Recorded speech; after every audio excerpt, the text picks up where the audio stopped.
I was single for the first 27 years of my life. And in this video, I want to talk about all of the things that I learned during that time period. And so, if you guys are new here, my name's Akene. Welcome to my channel. I have study with me videos, read with me videos, just different types of things kind of indicating where I'm at in life and kind of hoping that you guys are down to join me along for the journey. So if you guys are into content like this, please like, comment, subscribe, and we'll get into the video. And so, as I was saying, I was single for the first 27 years of my life. And yeah, like I'd sort of, dated this girl in like middle school, but it wasn't really anything. It was basically I just asked her to be my Valentine, and that was about it. Um, and so, because of that, that's pretty much why I say that I was single for most of my life. And one of the first things that I learned was you can't buy confidence. And I remember being in high school, I used to be obsessed with brands like, Polo, Ralph Lauren, and Tommy Hilfiger and things like that. And I used to always think that, oh, if I have a really nice polo sweater or if I have a really nice Tommy Hilfiger sweater, that will make me feel more confident. And so as a result, it'll allow me to get, dates. It'll allow me to get girls' numbers and things like that. But what ended up happening was whenever things didn't work out that way, whenever, girl didn't respond or whatever, it would lead to me feeling super insecure again. And now I basically was just this insecure person in this super fly sweater.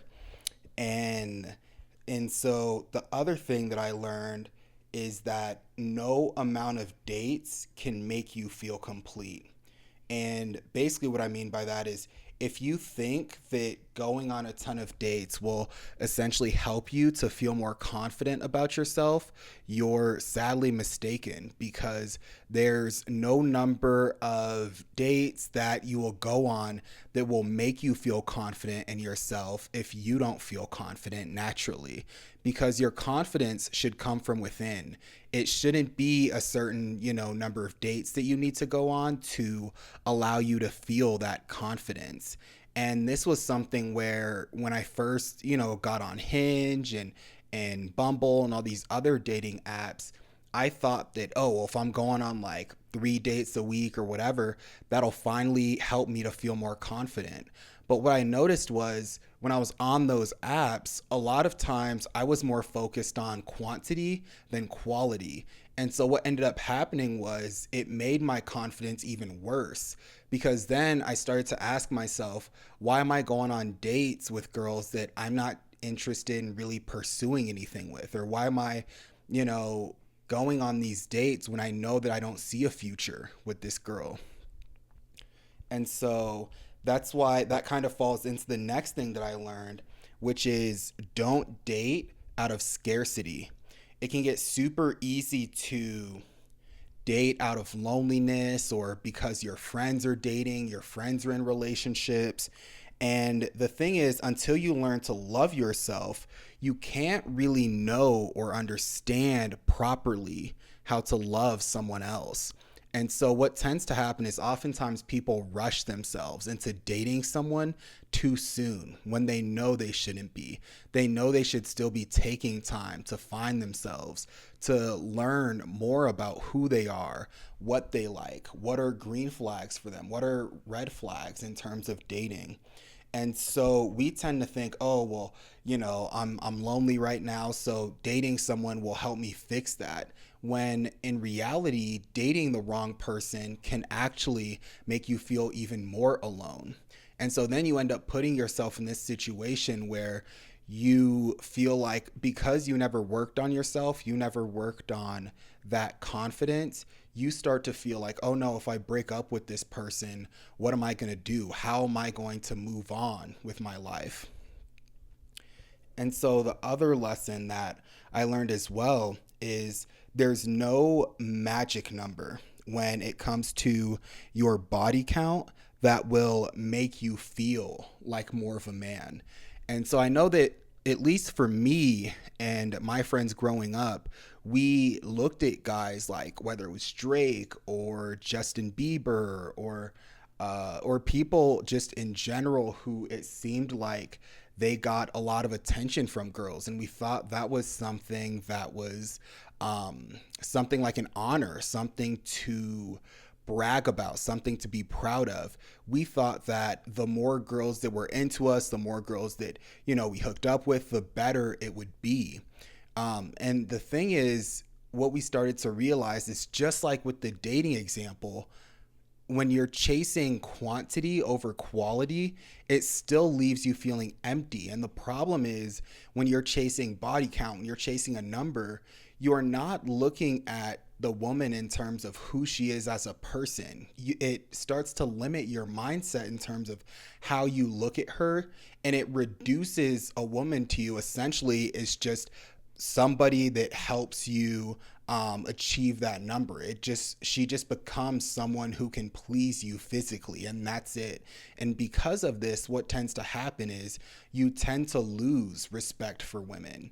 And that's another reason why I started to understand that no matter how much you obsess over this number, no matter how much time and energy and effort you put into it, it will always leave you feeling empty. It'll always leave you feeling like it's not enough, because at the end of the day, no matter how high your body count is, it's still very lonely knowing that, okay, well, you still don't really have someone that you can confide in, someone that you can trust to really look out for you and to have your best interests in mind.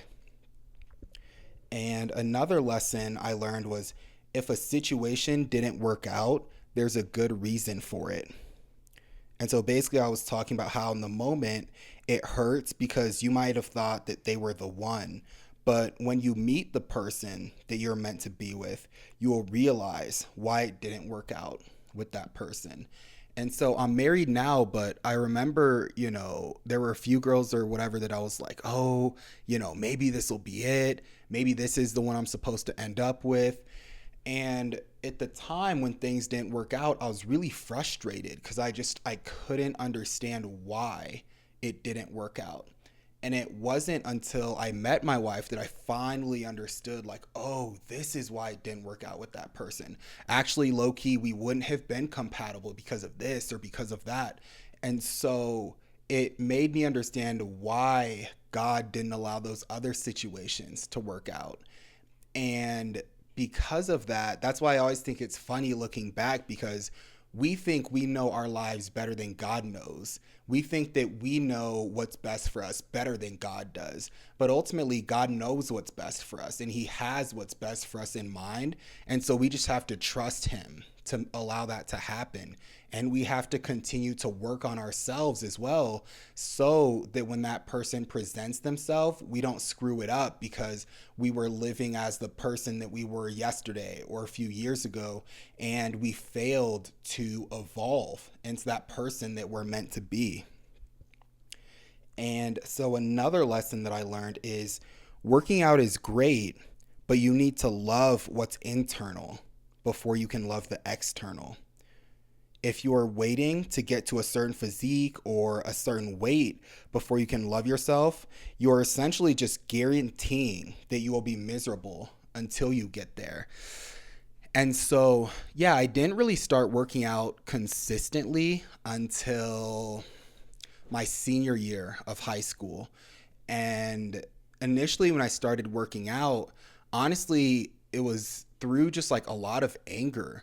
I was frustrated that certain girls didn't, find me attractive. I was frustrated that certain girls didn't want to date me. And my mindset the whole time when I was lifting weights was, oh, well, one day I'm going to get big, I'm going to get strong, and then those girls will regret it. And then those girls will see what they missed out on.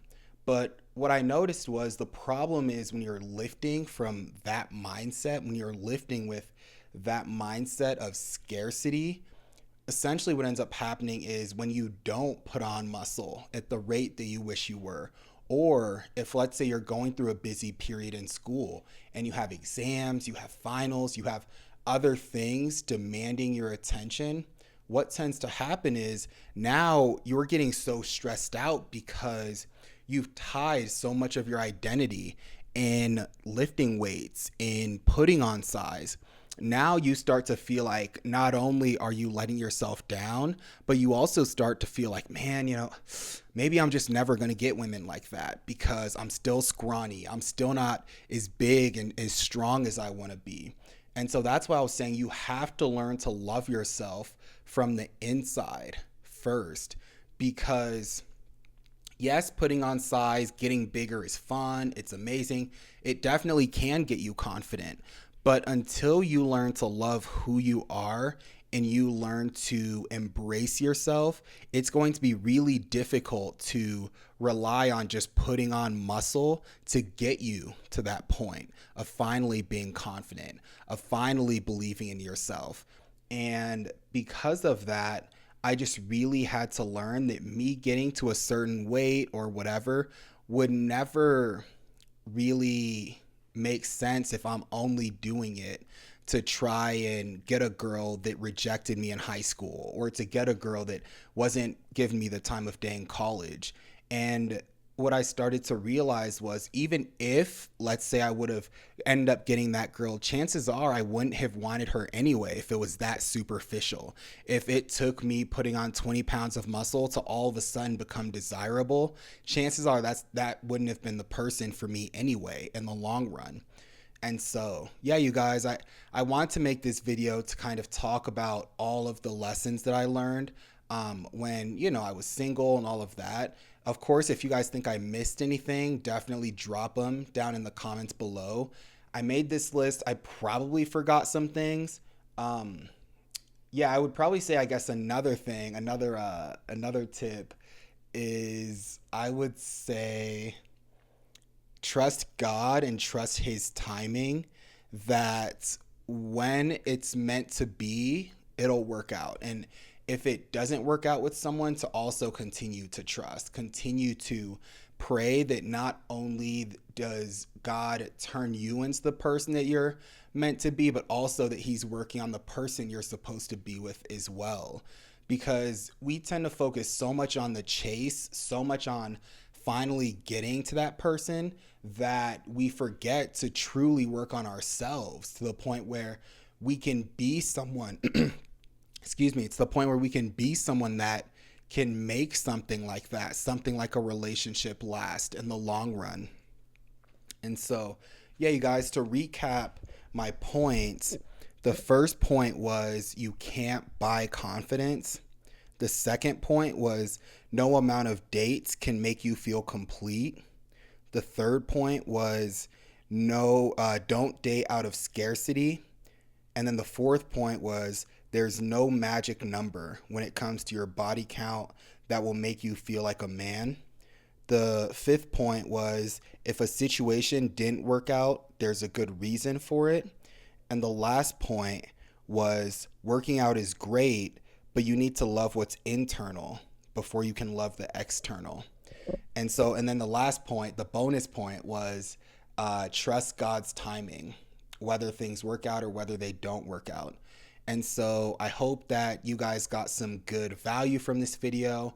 If I left any points out, definitely drop them down in the comments below. And if you like these kinds of videos, definitely like, comment, and subscribe. And I'll talk to all of you guys in the next video.